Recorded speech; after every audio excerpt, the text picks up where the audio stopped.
Assalamualaikum warahmatullahi wabarakatuh. Halo guys, apa kabar kalian semua? Semoga semuanya dalam keadaan sehat walafiat. Well, kita kembali lagi have fun learning chemistry with Bu Aul. Ketika kalian berkenalan dengan seseorang, apa sih hal yang pertama kalian bakalan tanyakan kepada orang itu? Yap, bener banget. Salah satunya adalah nama. Dengan kita mengetahui nama seseorang, kita bakalan tahu identitas dari seseorang itu. Sama halnya dengan kimia. Jadi ketika kita ingin mereaksikan larutan A dengan larutan B, kita harus mengetahui nama dari larutan tersebut untuk mengurangi kesalahan di dalam praktikum. Dan kita mengetahui sifat dari larutan tersebut. Kira-kira materi apa sih yang mau kita pelajari hari ini?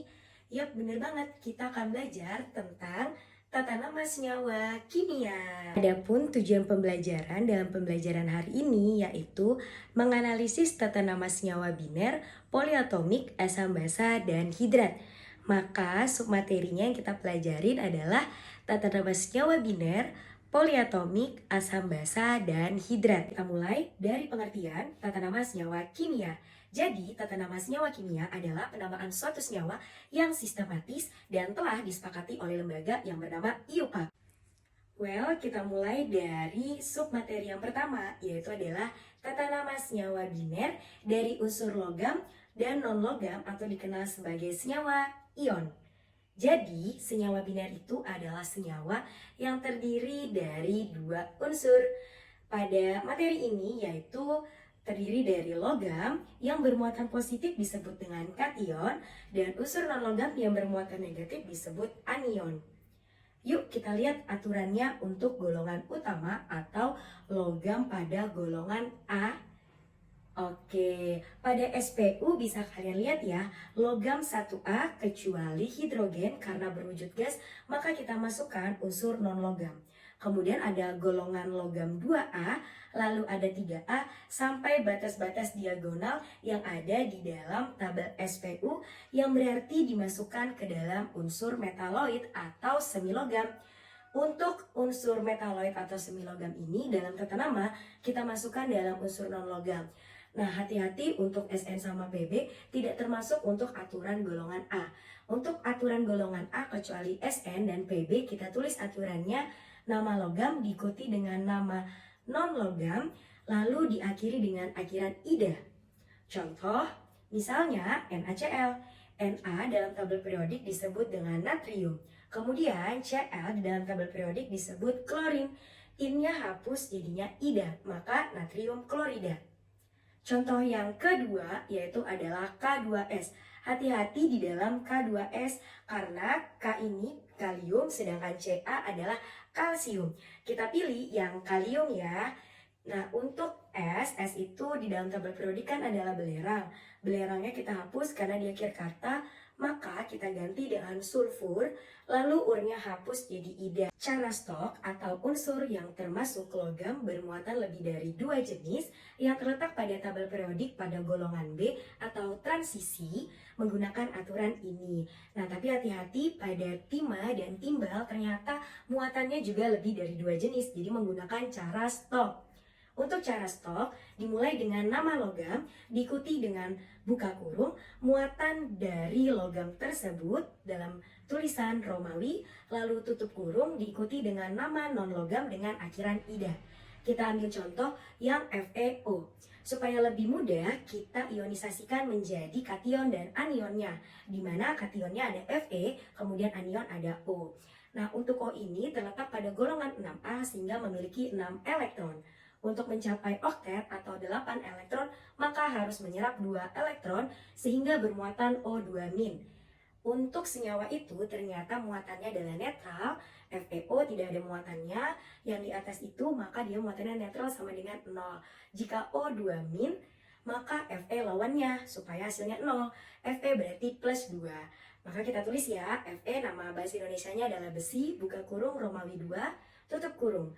O ini adalah oksigen di mana gennya itu kita hapus jadi ida, maka diakhiri dengan oksida. Besi 2 oksida.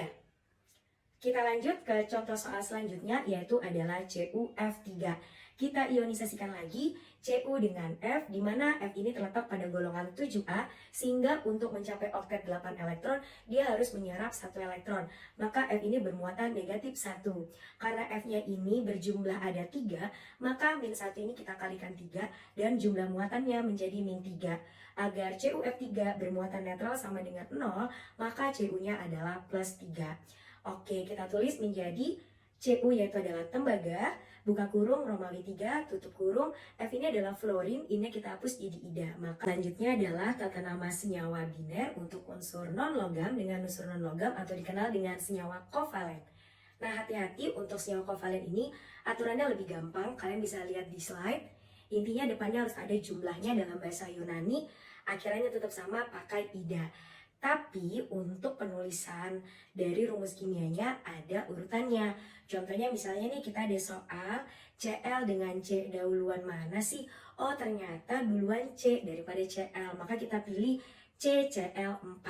Nah biasakan untuk tuliskan jumlahnya. Oh ternyata C ini jumlahnya 1 atau mono. Maka kalau dia di depan tidak perlu kalian tulis. Langsung saja C itu adalah karbon, lalu Cl-nya ada 4. Maka 4 ini bahasa Yunaninya adalah tetra, Cl adalah klorin, ini hapus maka karbon tetraklorida. Contoh selanjutnya adalah P2O3 atau O3P2. Oh yang benar dahuluan P daripada O, maka kita pilih P2O3. Nah P-nya ini ada 2 itu apa sih? Jadi 2 itu adalah di. P itu kita lihat dalam tabel periodik bisa fosfor, bisa fosforus. Berarti kita pilih salah satu aja ya. Misalnya kita ambil fosfor, berarti di fosfor 3 ini adalah tri. Maka trioksigen, gennya hapus jadi ida. Maka trioksida atau jadinya difosfor trioksida. Ya, kita lanjut lagi ke tata nama senyawa poliatomik.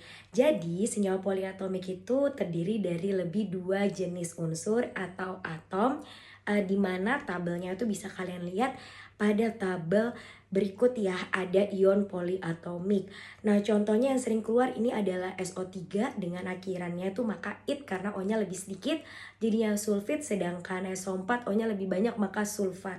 Tapi hati-hati jika dia ada 4 tingkatan berarti O nya 1 ini sangat sedikit, diakhiri dengan it tapi depannya kasih hipo, lalu ada O nya 2 itu akhirannya it sedikit, kemudian ada O nya 3 banyak itu adalah at, lalu ada O4 depannya ada per bla bla bla at atau sangat banyak. Nah kita ambil contoh saja untuk Al2SO4 3 kali, kalian tinggal sebut aja, oh Al ini kan logam A maka namanya langsung aluminium. SO4 kita tinggal lihat aja nyebut di dalam tabel si anion-anionnya ini, oh ternyata SO4 itu adalah sulfat maka aluminium sulfat. Sedangkan untuk ZnCO3 hati-hati, CO3 ini muatannya adalah negatif 2. Karena dia bermuatan netral dan tidak ada angka di samping Zn itu, maka Zn-nya adalah plus 2 supaya dia jumlahnya adalah 0 muatannya. Maka kita tulis Zn itu adalah seng 2, CO3 kita lihat oh karbonat, maka seng 2 karbonat. Nah tapi kalau soalnya dia gabungan seperti ini, yaitu CH3COONH4, CH3COO itu adalah ion asetat. Sedangkan NH4 adalah amonium. Kita tuliskan dulu nama senyawa kationnya. NH4 ini adalah plus, maka amonium. Lanjut CH3COO itu adalah min, asetat di belakang amonium asetat. Well, kita lanjut lagi ke tata nama senyawa asam dan basa. Untuk tata nama senyawa asam diawali dengan kata asam. Contoh misalnya HBr. Berarti asam Br ini adalah bromin. Ini hapus jadi bromida. HBr asam bromida. Kemudian HNO3. H-nya ini adalah asam. NO3 kita lihat tabel anion ya. Oh ternyata anion. Maka asam nitrat. Kita lanjutkan tata nama senyawa basa. Nah untuk tata nama senyawa basa diakhiri dengan kata hidroksida. Lalu depannya diikuti dengan nama logam tergantung logamnya seperti apa. Misalnya di dalam contoh ini itu adalah CaOH 2 kali. Ca itu adalah kalsium logam golongan A maka tidak perlu pakai muatan Romawi. Langsung sebut aja kalsium. OH adalah hidroksida maka kalsium hidroksida. Lalu untuk contoh yang selanjutnya adalah COOH 3 kali. Hati-hati CO ini adalah logam golongan B. Muatannya lebih dari 2 jenis jadi harus kita masukkan muatannya, di mana OH ini negatif 1 karena ada 3, maka negatif 3 dikalikan, maka CO lawannya plus 3. Maka kobalt 3 hidroksida. Kemudian untuk tata nama senyawa hidrat awalannya sama aja, cuma bedanya di akhir diikuti dengan jumlah dari airnya. Airnya diganti dengan kata hidrat. Kita ambil contoh soal ya, CuSO4 5H2O. Jadi Cu itu kan adalah logam B, di mana muatannya lebih dari 2 jenis. SO4 ini muatannya min 2, maka Cu lawannya plus 2. Oh, Cu itu dalam tabel periodik namanya adalah tembaga, maka kita sebutkan tembaga 2, SO4 nya sulfat, berarti tembaga 2 sulfat. 5-nya kita lihat, oh bahasa Yunani 5 itu adalah penta, sedangkan H2O itu adalah hidrat, maka tembaga 2 sulfat pentahidrat. Gampang kan ternyata mempelajari semua tata nama senyawa. Nah, karena kita udah selesai untuk mempelajari tata nama senyawa, untuk mengetahui kemampuan kalian, kalian bisa cek penilaian formatif berikut. Silakan kalian scan barcode yang ada di layar ini, atau kalian bisa langsung masuk ke quizizz.com dengan mengisi kode game tersebut. Yuk kita belajar sambil bermain. Oke, kalau ada yang ditanyakan kalian bisa komen ya di channel YouTube Ibu ini, atau bisa tanya langsung. Oke, dengan IG-nya Ibu Aulia Nauli. Nah, karena kita udah selesai mempelajari penilaian formatifnya juga udah dimainkan, maka sekarang kita akhirnya langsung ke bagian closing nih guys. Tenang aja, nanti kita bakalan ketemu lagi kok. Nah, jadi kita kan karena udah belajar nih tentang nama, kita menyadari, oh ternyata setiap individu aja, setiap manusia itu punya nama. Ternyata nama ini tuh kan sebenarnya adalah rangkaian-rangkaian doa orang tua kita.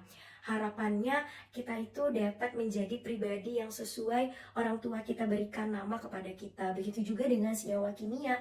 Senyawa kimia itu diberikan identitas. Misalnya kita ketemu NaCl, oh berarti ini natrium klorida loh, berarti ini adalah senyawa ion. Dimana senyawa ion ini ternyata sifatnya adalah padatan yang mudah rapuh, menghantarkan listrik pada wujud lelehan atau larutan. Jadi itu sangat memudahkan sekali ketika kalian tahu nama dari suatu senyawa.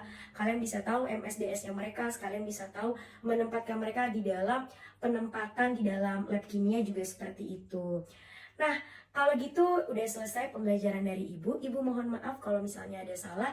Untuk pelajaran selanjutnya kita akan langsung lanjut ke persamaan reaksi. Kalian bisa cek dari Google scan barcode ini ya, karena udah ada di channel YouTube Ibu. Jangan lupa subscribe. Wassalamualaikum warahmatullahi wabarakatuh.